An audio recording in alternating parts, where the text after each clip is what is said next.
শেখ হাসিনা এই নামটার মধ্যে একটা ভয় আছে, ভয়।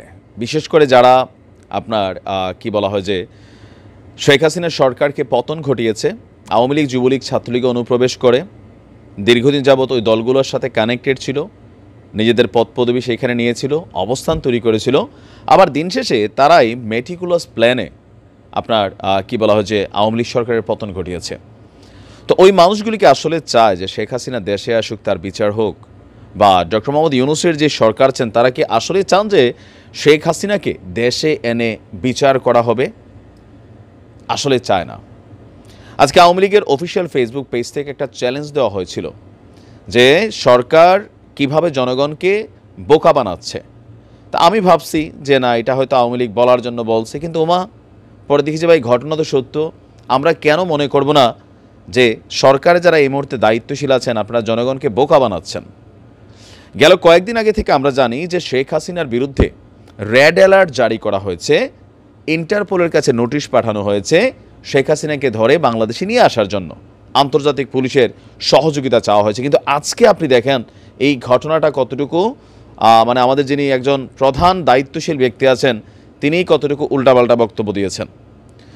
আপনার শেখ হাসিনাকে ধরতে আন্তর্জাতিক পুলিশ সংস্থা ইন্টারপোল রেড অ্যালার্ট জারি করেছে। এই কথা কে বলেছিল? আন্তর্জাতিক অপরাধ ট্রাইব্যুনালের চিফ প্রসিকিউটর মোহাম্মদ তাজুল ইসলাম সাহেব। তো আজকে দুপুরে সাংবাদিকদের এই তথ্য জানানোর আধা ঘন্টার মধ্যে তিনি তার বক্তব্য থেকে সরে এসেছেন। এর আগে আমরা শুনছিলাম পুলিশের পক্ষ থেকে যে শেখ হাসিনার বিরুদ্ধে ইন্টারপোলকে চিঠি পাঠানো হয়েছে। এখন আমাদের প্রসিকিউটর কি বলছে দেখেন। চিফ প্রসিকিউটর প্রথমে কয়েকজন সাংবাদিকদের বলছিলেন যে ইন্টারপোলে অলরেডি একটা রেড নোটিশ জারি হয়ে গেছে। তখন এক সাংবাদিক জানতে চাইছে যে কবে জারি হয়েছে। তাজুল ইসলাম বলেন, যখন আমরা আবেদন করেছিলাম তার পরপরই ইমার্জেন্সি এটা জারি হয়ে আছে। এটা তো আসলে বাইরে বলার বিষয় না। তখন সাংবাদিকরা একটা চ্যালেঞ্জ ছড়িয়ে দিয়েছে আওয়ামী লীগের ওই মেসেজটার মাধ্যমে যে এটা আপনারা যে ইন্টারপোলের এনসিবির যে ওয়েবসাইট আছে সেই ওয়েবসাইটে আপনারা কি এটা দেখছেন যে রেড অ্যালার্টটা জারি হয়েছে? তো প্রসিকিউটর বলছেন যে formally national central bureau NCB তার মাধ্যমেই এটা অনেক আগে জারি হয়ে গেছে। এরপর ইন্টারপোলের এনসিপির ওয়েবসাইটে গিয়ে রেড অ্যালার্ট জারির তথ্যটা নিশ্চিত হতে চেয়েছিলেন আমাদের গণমাধ্যম কর্মীরা, কিন্তু ইন্টারপোল বা এনসিবির ওয়েবসাইটে এই সংক্রান্ত কোনো তথ্যই নেই। এর মধ্যে রেড অ্যালার্ট জারি নিয়ে আবার প্রেস ব্রিফিং করে বসছেন কে? Chief prosecutor. তো তিনি বলছেন যে গত 17 অক্টোবর আন্তর্জাতিক অপরাধ ট্রাইব্যুনালে প্রধান আসামি শেখ হাসিনার বিরুদ্ধে গ্রেপ্তারি পরোয়ানা জারি করেছিল পুলিশ।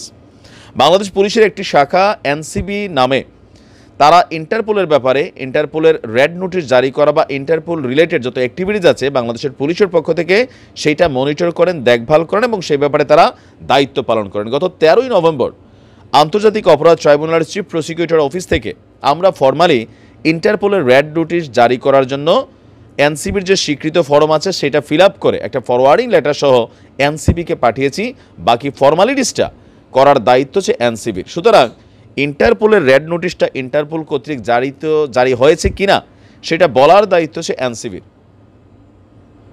এখন বাস্তবিক অর্থে আমাদের পুলিশের মহাপরিদর্শকের কার্যালয়, আমরা এই খবরটা ক্লিয়ারলি বলতে পারতেছি না যে এটা জারি হয়েছে কি না আপনার বা জারি হয় নাই। ইন্টারপোলের ওয়েবসাইটে এই রেড অ্যালার্ট জারির তথ্যটা অ্যাভেলেবেল আছে কিনা এটার আপডেট জানতে হলে পুলিশের সদর দপ্তরে যেতে হবে, ওইখান থেকে জানতে হবে। এখন আমরা দেখছি কি আওয়ামী লীগ চ্যালেঞ্জ দিয়েছে এই যে ইন্টারপোলের তথ্য নিয়ে সরকার কথা বলছে শেখ হাসিনার বিরুদ্ধে রেড অ্যালার্ট জারি হয়েছে, দেখাক এনসিবির কোথায় আছে এটা, মানে ইন্টারপোলের কোন ওয়েবসাইটে আছে? নাই। তো যদি নাই থাকে, আমরা এতদিন শুনলাম তাকে ধরার জন্য আন্তর্জাতিকভাবে এটা একটা হচ্ছে, গণমাধ্যমে নিউজও আসলো ভারতকে ইন্টারপোলের মাধ্যমে শেখ হাসিনাকে ফেরত দিবেন কিনা। তো যতটুকু আমরা বুঝতে পারতেছি পররাষ্ট্র দপ্তর থেকে কয়েকদিন আগে বলা হলো যে এখনও সরকারের পক্ষ থেকে শেখ হাসিনাকে কি ভারতের কাছে ফেরত চাইবে নাকি চাইবে না এই বিষয়টাই কোনো আলোচনা নাই। তারা কি ভয় পাচ্ছেন? তবে রাজনৈতিক বিশ্লেষকরা বলছেন যে ভাই তিনি যেইখানে আছেন ওইখানে ওনারা থাকতে দেন। শেখ হাসিনা বাংলাদেশে পা দিলে যে দৃশ্যপট ঘটবে, দুইটা দৃশ্যপট ঘটতে পারে। এক হচ্ছে যখন বেগম খালেদা জিয়াকে গ্রেপ্তার করা হয়েছিল তখন সবাই ভাবছিল যে বিএনপি একদম মাঠা উড়িয়ে ফেলবে, কিন্তু ওই দিন একটা কাকপক্ষীয় আওয়াজ করে নাই, সবাই খুব আশ্চর্য হয়েছে। তো তো শেখ হাসিনা বাংলাদেশে আসলে এরকম দুইটার একটা ঘটবে। এক হচ্ছে পুরো বাংলাদেশে বর্তমান যে সরকার আছে সে সরকার 24 ঘন্টার মধ্যে পড়ে যেতে পারে, প্রশাসনের মধ্যে আওয়ামীপন্থী যারা আছেন তারা অ্যাক্টিভ হইতে পারেন, পুরো দেশে একটা ওলটপালট পরিস্থিতি তৈরি হতে পারে। বৈষম্য বিরোধীদের অবস্থান তো খারাপ হবেই, সংঘর্ষ হবে, শত শত মানুষ মারা যাবে। এটা হচ্ছে একটা দৃশ্যপট। আরেকটা দৃশ্যপট হচ্ছে কিছুই হবে না, শেখ হাসিনা আসবেন, এয়ারপোর্ট থেকে তাকে গ্রেপ্তার করা হবে, তারপর তাকে নিয়ে জেলে ঢুকাই দেওয়া হবে। আর্মি মাঠে আছে, বিজিবি নামবে, পুলিশ আছে, তারা মাঠ কন্ট্রোল করবে। বাট পারসেপশন বলছে প্রথম অংশটাই বেশি হওয়ার মানে আশঙ্কা, যে দেশে একটা রায়ট ক্রিয়েট হবে। সম্ভবত এই সকল জিনিসগুলোকে মাথায় রেখেই জনগণকে সান্ত্বনা দেওয়ার জন্য হোক, অন্যদেরকে বলার জন্য বলা হোক, এই ইন্টারপোলের মাধ্যমে শেখ হাসিনাকে ধরার জন্য যে রেড অ্যালার্ট জারির কথা বলা হয়েছে ওইটা বাস্তবিক অর্থে এটাই, এর বাহিরে সম্ভবত আর কিছু না। কারণ আমাদের চিফ প্রসিকিউটর তিনিই জানেন না তো আসলে কতটুকু সমন্বয়হীনতা আছে। আপনার কি মনে হয় যে বর্তমান ইউনূস সরকার তিনি চাইবেন যে তার শাসনামলে শেখ হাসিনা বাংলাদেশে আসুক, তিনি শেখ হাসিনার হাতে হাত করা পড়াবেন অথবা তাকে গ্রেপ্তার করার মতন এত বড় দুঃসাহস দেখাবেন? সরকারের এই সাহস আছে নাকি আসলে আছে যে আমরা করতে পারি দেখাই দিবে, এরকম বলে কিন্তু যে শেখ হাসিনা দেশে এসে তার ফাঁসি হবে, সার্জিস্ট এরকম বলে, এটা কি কতটুকু পসিবল? দেখা যাক আসলে। তবে আমার মনে হয় যে সরকারের পক্ষ থেকে যারা দায়িত্বশীল ব্যক্তিরা আছেন বক্তব্য দেওয়ার আগে ভালোভাবে ভেবেচিন্তে দিতে হবে। তবে এই খবরে আওয়ামী লীগের মধ্যে খুশির জোয়ার বয়ে গেছে, বাকিদের মধ্যে হতাশা, ভয়, আতঙ্ক কাজ করছে। ভালো থাকুন, আসসালামু আলাইকুম।